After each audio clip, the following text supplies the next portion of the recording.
scale all too well. Like, they want to have a strong early game, find some nice laning stage pickoffs using the Earth Spirit, the Crystal Maiden, and start taking objectives early whenever they've got rock, because timing back to base, but you do at least get a pretty fast pair. Tranquil Boots, Hester Joe is going to be your first blood at top lane. Looks managed to catch with the single counter ward they have. EGM barely surviving through it, and for EGM, itemless there at least gets involved in the first blood to get him up to 400 gold, so can perhaps pick up some boots if he's not worried about the career upgrade. The haste through Noya is hunting. Oh, okay. He's not gonna go fishing for the kill onto the Venge, but he may find Loda some harass instead. While he's just free farming bottom lane, like, he's pressuring a tier 2 tower because he's got this amazing vision. Rise on this CM has been fantastic. I mean, the entire C9 team, everyone has achieved their goal coming in. Like, the Earth Spirit's pressured all the lanes. Wars have all won their lanes, and Weaver's been disrupted up top. Every single lane has gone according to plan. He's going to be caught behind the tower, but a nice ultimate gets dropped by Baby Knight, hitting on 3. That'll be limped down first. Loda is about half HP as well. With the golem on top of him, he's going to have to invest. Pops out, can't make it out alive. Has to Joe finish him off to Shikuchi, and will collect Hanskin's soul as well. Jonas some fun. It looks like he went for ace, but in the back line couldn't finish him off, and now he will inevitably be kited to his doom. Tier 1 tower going to get dropped as well. This is apparently how you run a lone druid lineup. Goddamn, 7 minutes in. 2 tier 1 towers down, and a tier 2 almost down as well. That's crazy. We saw this last time too with C9, because we were talking like, oh yeah, Lone Druid will farm a bit more, take longer to come online, and then Ace is like, nah, I'm just going with my team. 5-man at 6-7 minutes in the game, not worry too much about it. And very early towers taken. Great team fight. They knew Loda might TP in to defend that one, but they had the rock ready, and also they had the Lone Druid there, so they had 2 disables to go through his raids. They entangled him up. CM even got away, and if not for creep wave, trying to disguise their push. That being said, there is at least one ward that will spot some rotations, and it looks like Jonas does see Noya. Does manage to get the call with Loda and Hanskin nearby. They should be able to burst him down. The Weaver may be able to get some vengeance, though. He does have a good swarm on out. Rise is going to also be a target. Jonas with the actual Cooling Blade movement speed, very necessary. Looks like he may get himself out. Shikuchi damage is going to be a little bit more. Loda's trying to help him out by eat that bug. There goes the armor, but it's still going to be enough. Baby Knight helps collect it through the Fatal Bond. So Alliance actually get 1 for 1, but they lose their offlaner for that support. As Joe running around still has his time lapse up, and Shikuchi to be well far enough. Easy escape for him, no follow-up dust or sentries, and they're going to get top tier 1 tower. I like that Ace, very selfless from Ace. He had the bottom lane free to himself, could have taken the tier 2 tower. He just left the creep wave there, hitting it to TP top for that fight. He knows that his team aren't quite as strong without that Warlock rock, so he needs to be there. And the end result is very favorable for C9. They have a close to even trade in terms of kills, slightly favored for them, but more importantly, they turn the kill into an objective. The tier 1 tower now gone. Every single tier 1 tower has been claimed, and C9 have fully taken over this Alliance side of the map. And C9, when they were responding to this kind of pressure, right, they waited out until they had the Blink Dagger. They waited out until they had the Blink Dagger on the Axe to be able to finally turn and protect their mid-tier 1 tower. Yeah. Here, Jonas Fon's timings have been delayed enough, in a large part because of Rise's influence as the Crystal Maiden, that he still does not have a Blink Dagger while a tier 2 is being challenged at top lane. That is, it's also just how early this pressure comes in. Like, you don't expect Axe to have a 9-minute Blink Dagger. The Axe goes well for them. They gotta catch Baby Knight, I feel. Yeah. They've got to stop this chaotic offering from being dropped, but I'll run into other heroes first.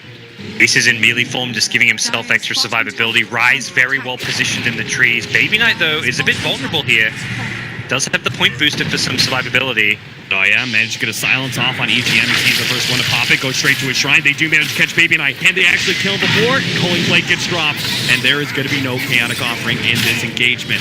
Alliance now still have the opportunity to push out here. Hanskin threatening Ace as best he can. They do have some damage dealers, so they can at least finish off that Spirit Bear and catch Hester Joe. Nice play by Jonas Fon. Still managed to get the stun onto him with the Assassinate, but they lack counter vision after the Assassinate has faded. but Stefan with the Hatred is going to run into Noya. Maybe they could quickly burst him down. Magic Missile is just not enough.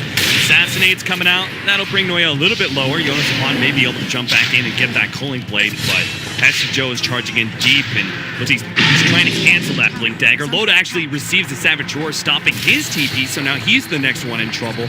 I don't think Alliance have the turnaround potential. He turns, fights, tries to kill the Spirit Bear, but Stefan and Limp are going to leave him to die. Problematic. C9 probably too early in the game to really turn that into objectives with the low respawn times. Well, the Shrine perhaps a pseudo objective. Jonas is still positioned at bottom. He's going for this. That's a lot of creeps. Savage Roar on cooldown. Chaotic Offering is also going to be dropped there to help save him, and they do get the Entangle to stop the TP. Stefan, high risk play, had some high reward opportunities to it, yet even though. Here is the Hail Mary from Alliance. They smoke up into the Aegis. They know there's no rock, and I think having no rock is more important than there being an Aegis on the other team, so it's the right time to go for this kind of a play. Can find a core pick-off. Even a Weaver saying would be nice. Weaver's going straight into the Ag Scepter as a core hero, and I think with good reason. Ace, he does manage to get off the melee form. That's going to make him so much tankier. The kick actually misses out.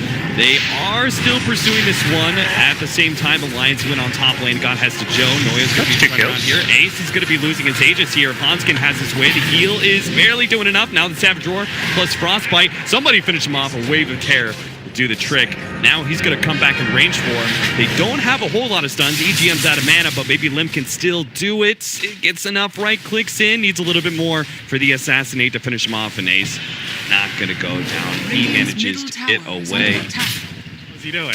Yeah, that's... Oh, they're waiting for level 22. He's so close to it. Yeah, that actually makes total sense. And theoretically, you're like close to having 3 lives or something, but this creep wave will just about be his level 20.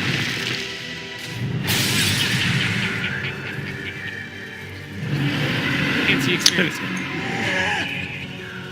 Oh, when you hover over it, yeah, that's true. Come on, Valve.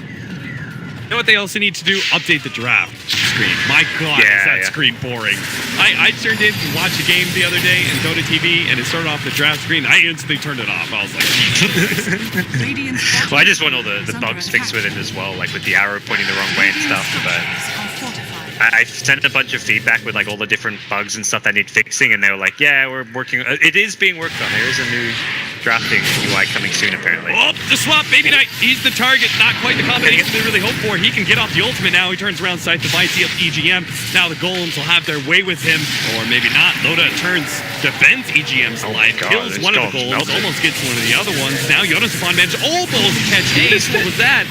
He get a 4-staff right through him. EGM, nice silence in the back lines. Frostbitten up, but Lip is still shooting as the Assassinate manages to finish off the CM, and now the Aegis falls from the Lone Druid. Well, they're going to go for it, though. They don't have a bear, but they do have a numbers advantage over versus 2. Again, Lim. Nice. Golems just melted. And Baby Nine has some long range of that sight device. He's actually just going to try and TP away. That was weird. That's one form of initiation, I guess. Good kick forward. Noya trying to help out his buddy. Has to Joe, get your ass out of the way. Ace is trying to make his way through, trying to stay ahead of Lifestealer. He'll be good. Like this is the point where, I mean, saying in the draft we talked about how neither team's going to do for a Warlock. You're not initiating. I don't know. It literally killed him because he ran in and sight deviced up a sniper, and then buyback happened, and he you know, it's like, if he had Refresher in that one team fight where he drops it on 2 and hits EGM, and he drops another round, like EGM is surely dead. They keep Lifestealer a little bit controlled as well. Bear may die again here. Ace is actually going to be without a Spirit Bear for 2 minutes. Now the initiation comes in. Noya actually not hit by that one. Does manage to get a stun up onto Limp. Limp's caught in the corner. Swap back. EGM does save his buddy. Loda's now going to be sight device. There's the use of it. Ace is controlling him. Oh, freezing field. The right hand side almost brings down 2, but it's not good enough. Not going to last. Stefan desperately chasing onto Ace. They need to be able to get these backline heroes. Stefan, he will end up going down. Loda fights it out with the Golems and finishes him off, but Hesta Joe's here trying to clean up, and Ace is on his way as well. Alliance They're not healthy enough to be able to fight this one anymore. They need to leave. Loda needs to get out. He needs to armlet toggle through all this, but it's not going to happen. As Joe, he gets stunned up, but he does manage to get off the ulti. It will survive. Limp is up to defend against this, but Loda does not have buyback for 72nd. That's some ballsy play from Rise's CM. He just... Yonosafan, start making your way down. Force step. I mean, Jonas could start farming the lane and try bait it himself, but... be the best, safest play. But Joe going for it. Just get greedy. He's so close. Force that forward. Gets the blink dagger. Pops out. Now the kick, though, it lands on 2, but it's still enough. With a raged up Loda Lifestealer with an Abyssal Blade, they do manage to catch Joe, and they're so important because it now means Alliance once again can get some map control, and who knows, maybe they can push high ground, maybe they can catch Ace. A swap. Oh no, Ace is dead. Ace is dead. This is surely going to be buybacks and maybe Alliance. They've got a win condition finally. They low drone respawn. They just don't want to use it. They're like, well, we'll give them 2 full lanes to save our buybacks. They're going to drop Roxy and Loda.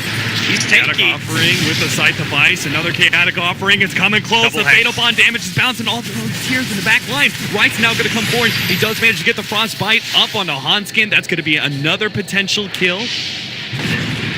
He is going to be just chased down. That is going to be the one of the nice things when you're pushing with Lone Druid, it's great because you do die. That minus 50-second respawn means you're not being punished for dying.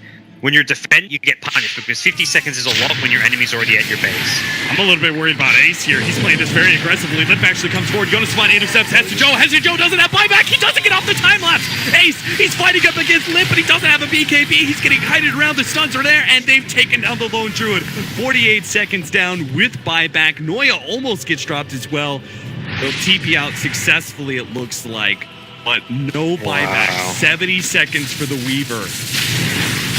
They could even check Roche if they want. They have time to take Roche and go for the high ground play if they're fast about it, but it seems like they want to make sure they get they want to go for it. There it is. Baby Knight stops the initiation from Yonosafan, but they're still chipping away at that tier 4 tower.